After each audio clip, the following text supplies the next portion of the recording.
Topic हम आप नया स्टार्ट करेंगे और आप टॉपिक लिखें, ठीक है नहीं।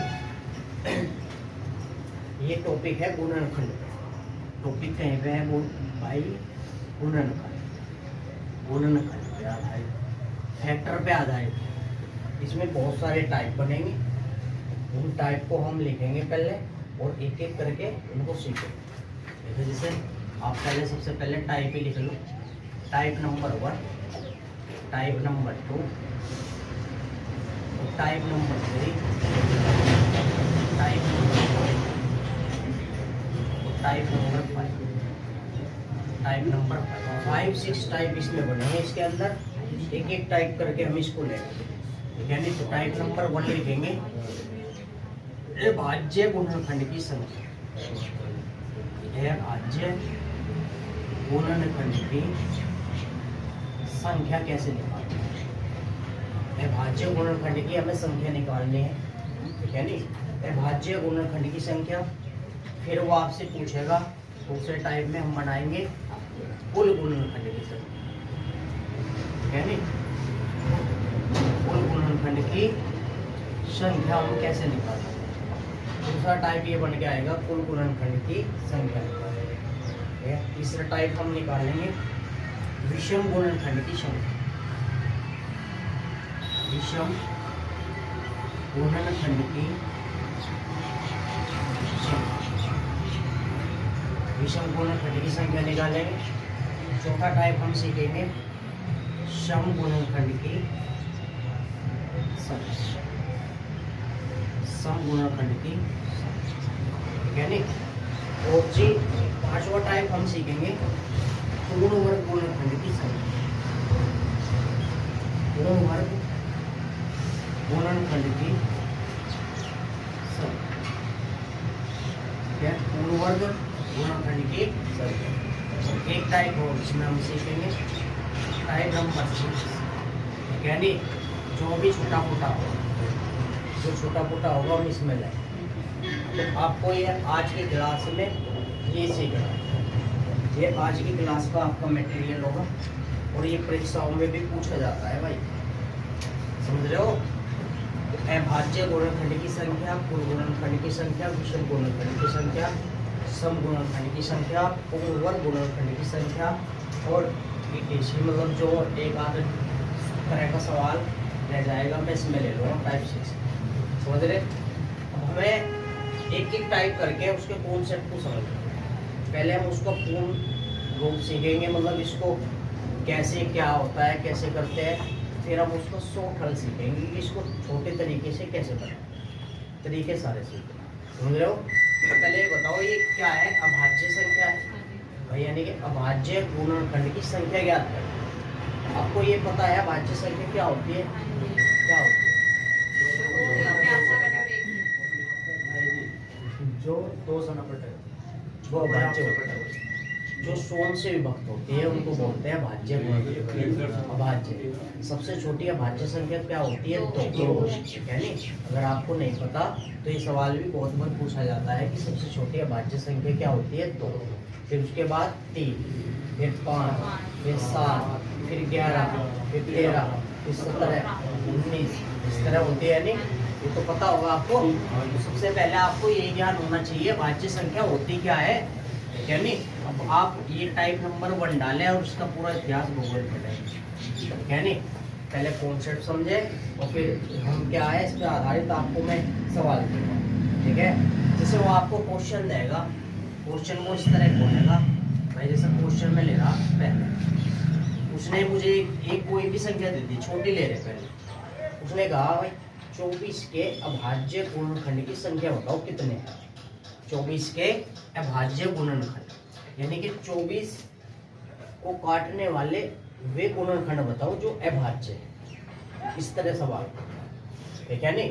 तो सबसे पहले आप 24 को छोटे छोटे टुकड़ों में बांटो, बताओ बांट सकते हो क्या, बांटो 24 को भाई। या तो किसी से अगर बांटना नहीं आता तो ऐसे बांट लो, एलसीएम ले, ठीक है। 2 से काट दो, 2 से काटेंगे क्या आएगा 12, फिर 2 से काटेंगे क्या आएगा 6, फिर 2 से काटेंगे क्या आएगा 3, फिर 3 से काटेंगे तो ये क्या आएगा 1, और फिर इसे 1 से भी काट सके मतलब कट गया सारा, है नहीं, ऐसे ही तो काटेंगे। देखो हमारे पास क्या आया, हमारे पास 2 की कितनी है, 1 2 3, तो इसके हम फैक्टर कैसे बनाएंगे, 2 की पावर 3 लिख सकता हूँ इसको, और 3 की कितनी है 1, 3 की पावर क्या है, क्या 1 की लिखने की जरूरत है भाई, 1 तो लिखो या मत लिखो, 1 तो सभी के साथ इनटू में होता है। अब मुझे एक बात बताओ कि 24 को काटने वाले अभाज्य गुणनखंड आपको कितने दिखाई दे रहे हैं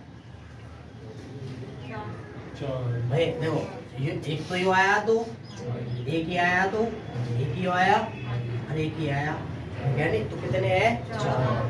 अब अभाज्य क्या होता है 2 3, भाई अभाज्य तो है ये, है नहीं भाई, 2 तो अभाज्य है, तो एक गुणनखंड ये, एक ये, एक ये, एक, तो कितने आगे 4, ठीक है नहीं, इसका आंसर क्या होगा 4। बस इतना सा सवाल आता है। बताओ आपको कोई प्रॉब्लम है क्या, है?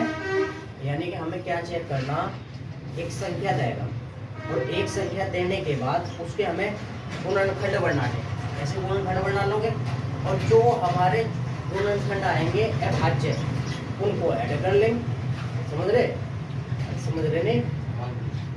देखो सिंपल सी बात मैं बताऊं, ठीक है, इसका मतलब क्या बन गया, तो देखो हम क्या करें, इसका अगर मैं कॉन्सेप्ट बनाऊं, इसका कॉन्सेप्ट पता क्या बन के आ गया, इसका कॉन्सेप्ट ये बन के आ गया कि सबसे पहले आप अभाज्य टुकड़े कर लो, भाई जो भी संख्या है उसमें से अभाज्य टुकड़े कर लिए मैंने, ठीक है नहीं, तो इसका कॉन्सेप्ट ये बन गया कि अभाज्य जो संख्या है, अभाज्य जो भी संख्या है उनकी घात को जोड़ दो, उनकी घात को क्या कर देंगे भाई, जोड़ दो, बस ये आपका कॉन्सेप्ट बन गया इससे रिलेटेड, ठीक है नहीं। आप इतना ध्यान रखो, यानी कि कोई भी संख्या आ गई उनके सबसे पहले फैक्टर बनाओ, और फैक्टर बनाने के बाद जो हमारे अभाज्य होने चाहिए, कौन से अभाज्य ही, ठीक है नहीं, अभाज्य से अलग कोई भी होगा उसको नहीं लेंगे, ठीक है। सबसे पहले हम अभाज्य गुणनखंड, जैसे 2 अभाज्य है, 3 भी अभाज्य है, इसकी घात कितनी थी 3 और इसकी घात कितनी थी 3 और 1 क्या होगा 4। बताओ आप बात को समझे कि नहीं, ठीक है नहीं। तो मैं आपको एक और संख्या दे रहा हूँ, इसका बताइए अभाज्य गुणनखंड की संख्या कितने है, ठीक है नहीं। चलो अब सवाल ऐसा नहीं आता, ये तो टुकड़े ऐसा भी दे देगा, पर मैक्सिमम मैं बता दूं वो फैक्टर करके देता है।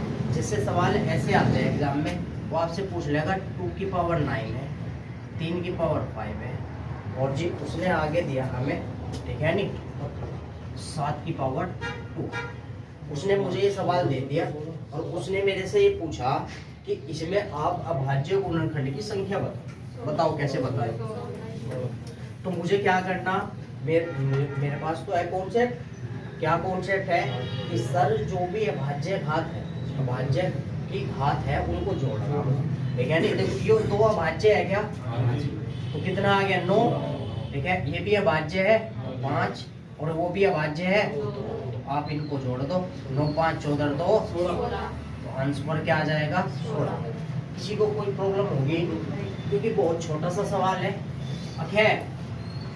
अरे है क्या, कोई दिक्कत तो नहीं, आगे चलो फटाफट, ठीक है। बताओ 19 की पावर 11 है गुना 10 की पावर 7 है इंटू 27 की पावर 24, 27 की पावर 24 है। इसमें मुझे अभाज्य गुणनखंड की संख्या बतानी है, ठीक है नहीं। इसमें क्या बतानी है, अभाज्य गुणनखंड की संख्या।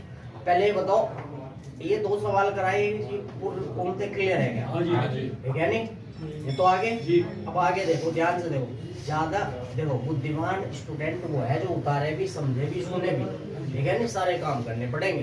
तो क्या देखो, क्या ये अभाज्य संख्या है 19 अभाज्य होती है, अपने आप से कटेगी, 19 को कोई काटता है, कोई भी नहीं काटता। अब ध्यान से सुनो मेरी बात, यो 10 है, ऐसा है नहीं, जब तक कोई संख्या है, सुनो ध्यान से, अगर वो टूटती है तो उसको तोड़ें। जैसे मैं कहूँ 10 को मैं कैसे लिख सकता हूँ, तो इंटू 5 में लिख सकते हैं भाई साहब। अगर कोई संख्या अभाज्य में टूटती है तो उसको हम तोड़ेंगे, तो ये 10 था नहीं, इस 10 को मैं 2 इंटू 5 नहीं लिख सकता हूँ। अब देखो 2 इंटू 5 यानी कि 10 ही होता है, और इसकी पावर क्या है 7, बताओ कर सकते हैं क्या? मैं से भाई बाहर घात थी तो बाहर हमने पावर लगा दी। इसी तरह क्या आप 27 को तोड़ सकते हो? अभाज्य में तोड़ना है, अभाज्य में, ठीक है। तो 3 3 9 3 27 होता है नहीं? तो इसका मतलब हम 27 को ऐसे लिख सकते हैं 3 गुना 3 गुना 3। क्या 3 अभाज्य है?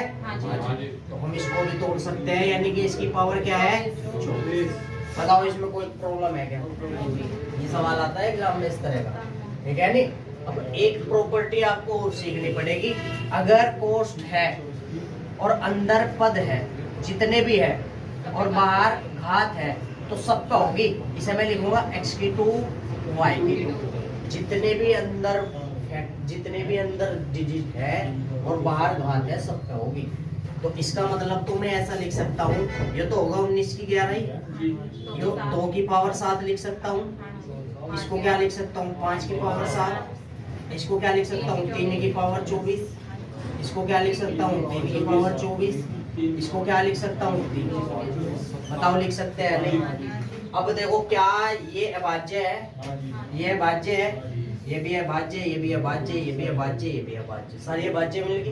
अब हम क्या करेंगे? अभाज्य की घातों को जोड़ेंगे। तो जोड़ेंगे तो 48 तो यही होगी, 72 ये होगी और 14 ये होगी। तो 72 और 14 कितने हो भाई? 86 हो गया और 11 ये होगी, कितने होगी? 57। तो कितने फैक्टर बनेंगे? 57। समझ रहे आप बात को? क्या बात समझे कि सर वो हमें ऐसी संख्या जब भी देगा तो हम उसको अभाज्य टुकड़ों में तोड़ेंगे, और जो भी घात बनेगी उस घात के अकॉर्डिंग दोनों पे जितनी भी चीजें अंदर होगी उसको उस फॉर्म में हम करेंगे। कोई प्रॉब्लम है? देखो ये तो मैंने आपको फुल डिटेल बताया, ठीक है नहीं? एग्जाम के ओरिएंटेड हम इसका हल क्या देंगे, ठीक है नहीं? ये तो मैंने आपको फुल डिटेल समझाया। एग्जाम में आप पता क्या करोगे? इस 10 के जितने भी फैक्टर बने, 2 ही तो बने, तो आप डायरेक्ट लिख दो 14, ठीक है नहीं? इस 27 के देखो कितने फैक्टर बने? 3 3 3 9 3 27। 3 की इंटू 24 में कर दो, क्या आएगा? 72। तो 72 14 और 11 इनको जोड़ के आप क्या कर दो? तो ये हमें थोड़े एग्जाम 10वीं के थोड़ी देर कि भाई बिल्कुल एक एक स्टेप करके दिखाइए। एग्जाम ओरिएंटेड हल क्या होगा? जितने भी फैक्टर बनेंगे, 2 बनेंगे तो उसकी घात में इंटू कर दो, यहाँ 3 बनेंगे तो 3 में इंटू कर दो, और आपस में फिर क्या कर लो? ऐड कर लो। कोई प्रॉब्लम है? ठीक है नहीं? आगे आप करके दिखाओगे, इससे आगे का नेक्स्ट सवाल, ठीक है नहीं? चलो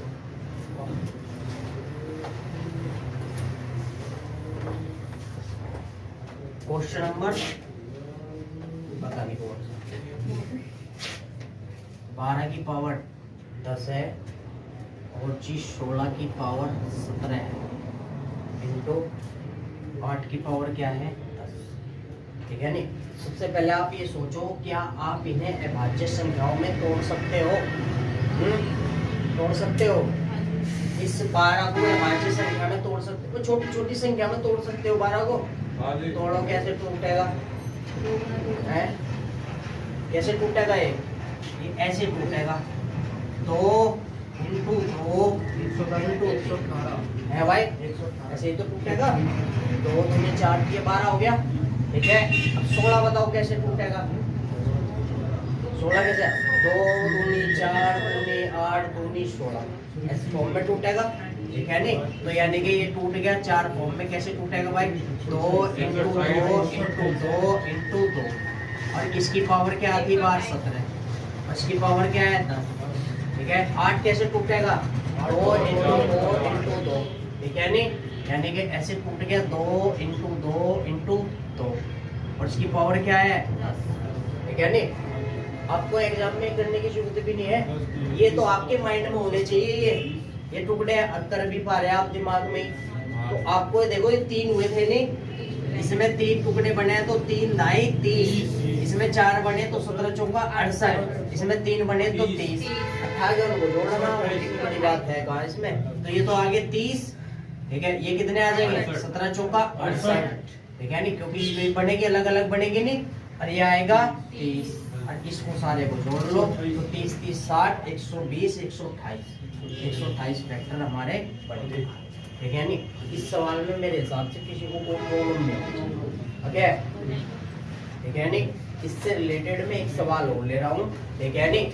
आप उसको फास्ट करेंगे, सीख तो गए, अब आपको ये जानना कि भाई तेजी से कैसे करें, ठीक है नहीं। तो आगे का क्वेश्चन लिखे 15 की पावर 15 है, ठीक है नहीं। और आगे लिखो 10 की पावर 2 है, 10 की पावर क्या है, ठीक है नहीं। 20 की पावर क्या है, 3 है, 20 की पावर 3 है। और आगे क्या है, 15 की पावर, 15 की पावर क्या है, इसको बढ़ाओ जल्दी से, देखते हैं कौन फास्ट करता है।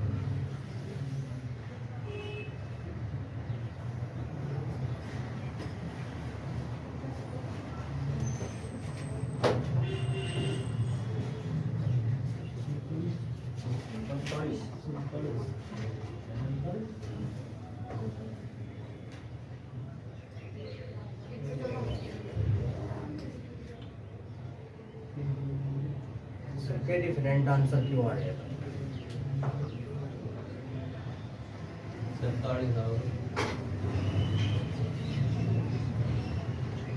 दिखाई दे रहा है तुम्हें? भाई 9 बजे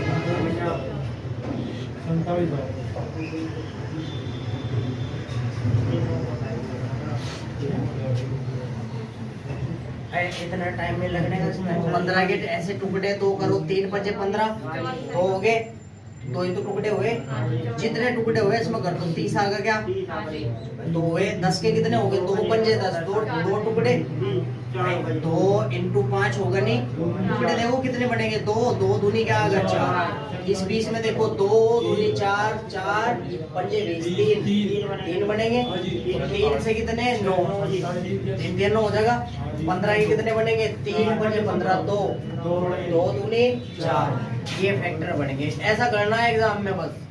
34 38 और 9 47, आंसर क्या आ गया, ठीक है नहीं। मुश्किल कुछ नहीं है इसमें।